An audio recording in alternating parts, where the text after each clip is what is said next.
Askreddit. What do insanely poor people buy that ordinary people know nothing about?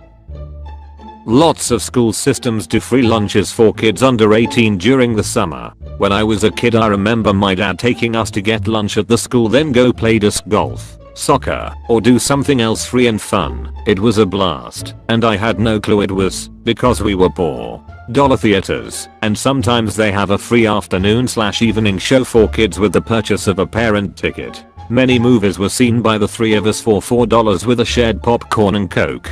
My dad was amazing at making us feel rich on basically nothing.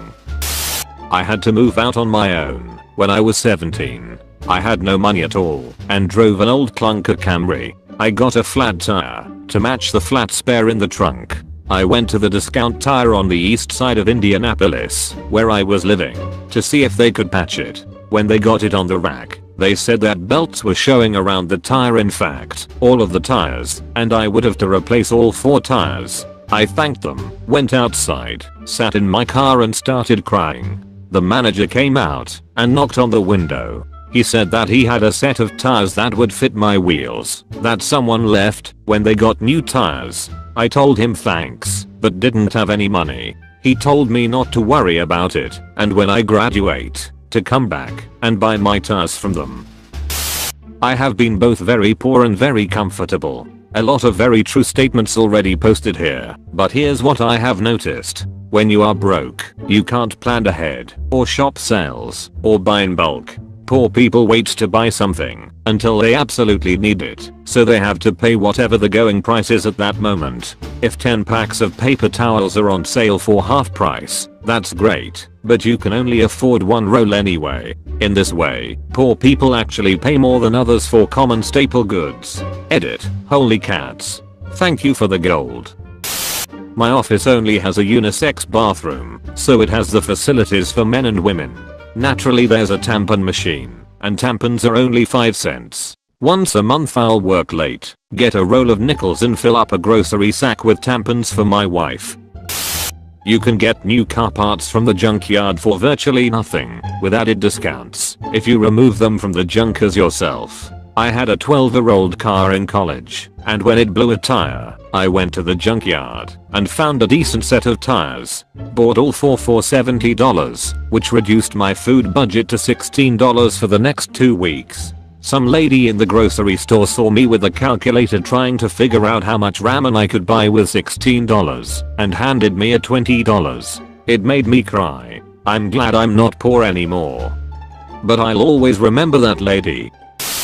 The first 4 years of my life were spent in abject poverty. As a child, I would ask my mom if we could get a candy bar. She would explain to me, at age 3, that we could get the candy bar, but if we did, it meant we couldn't afford a 2-liter of Coca-Cola. She would phrase it like so: if you get the candy bar, it'll be gone in a few days, but if you get the Coca-Cola, we can have Coca-Cola for the whole week. Amazingly, I knew enough to understand that Coca-Cola for over a week was a better deal than 2 days of a candy bar. As a side effect, I was regularly told no when I asked for things I wanted, mostly Lego sets or He-Man toys. Around age 6, my father's stake in a mineral prospecting company finally paid off. Turns out he had been putting every dime he had into it since before I was born. We went from surviving on mayonnaise sandwiches to having 2015's equivalent of $10,300 per month in income.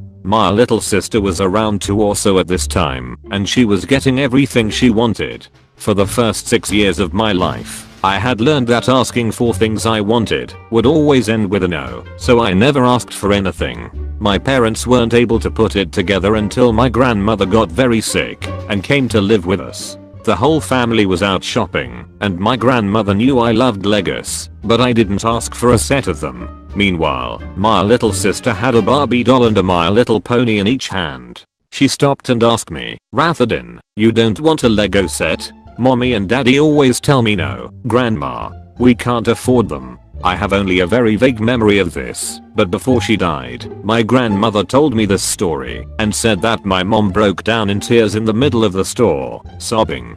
My dad had a look of defeated failure on his face, according to her. Apparently, it simply never occurred to them the reason I never asked for anything was because I had always been told no. For Christmas, I got 3 Lego Technic sets. When I was child, Burger King ran a special kids meal, where it was 2 mini burgers that were attached to each other like a weird conjoined burger experiment.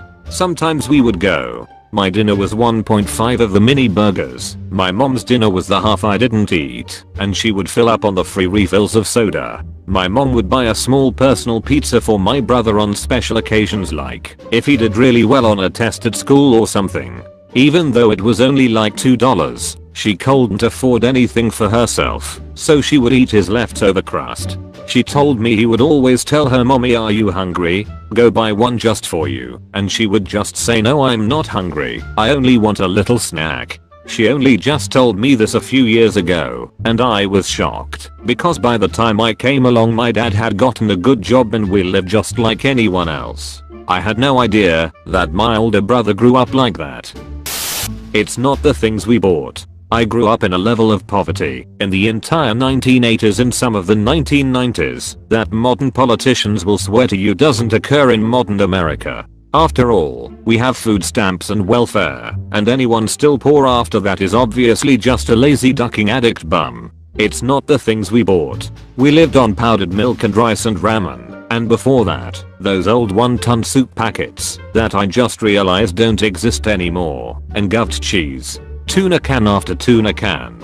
Bread from the discount rack at the local bakery, about 9 minutes away from growing mold. But hey, at least it was only $0.19 a loaf. It's the things we scavenged.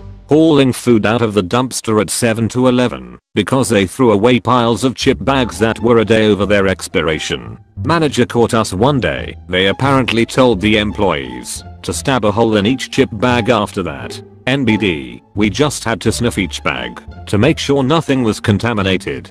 Checking neighbors' trash bins, rescuing half a damn pizza some idiots had ordered the night before, then threw away after a handful of slices.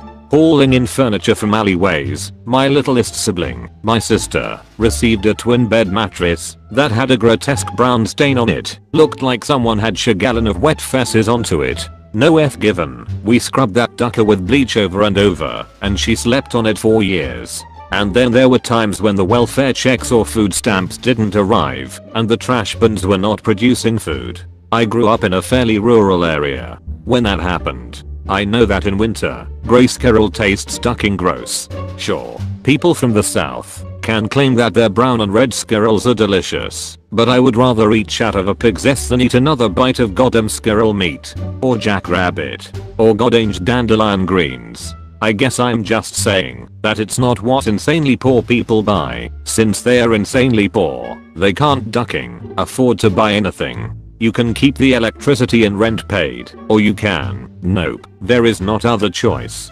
Food, medicine, clothing, furnishings, blankets, all of this is you can pull out of the garbage. I was so poor once that I would go to Long John Silver's and order a water and crunches, which used to be free, then sit there and watch the people that were dining. It was amazing how little they ate, and then they would leave without dumping their tray off in the trash. Fries, hush puppies, chicken, fish, all unto shade. No, I didn't eat a piece that was bitten off of.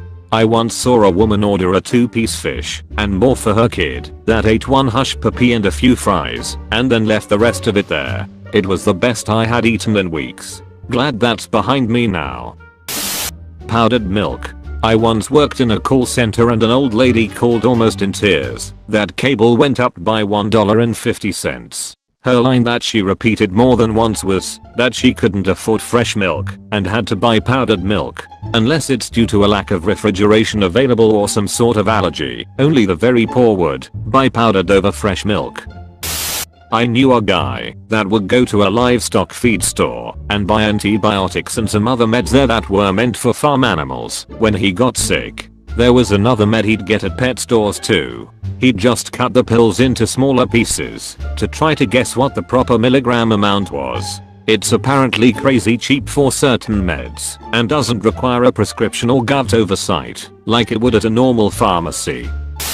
I had a really odd childhood.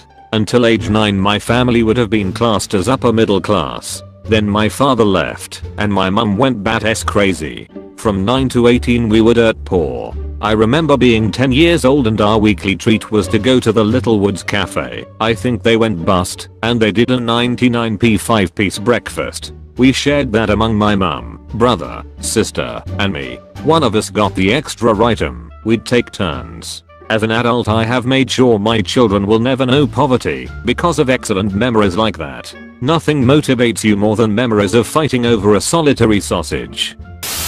Growing up my family had its moments of struggle. Our public transport system at the time had tickets which were simply hole punched with the date and month, not the year. So we'd save them and store them neatly in envelopes, marked by month and concession or full fare. After a few years of saving tickets we pretty much had free train and bus travel for the next 10 years, until they changed the ticketing system to electronically stamped tickets with barcodes. You have been visited by the rare garlic doggo. You will have good luck for 67 years.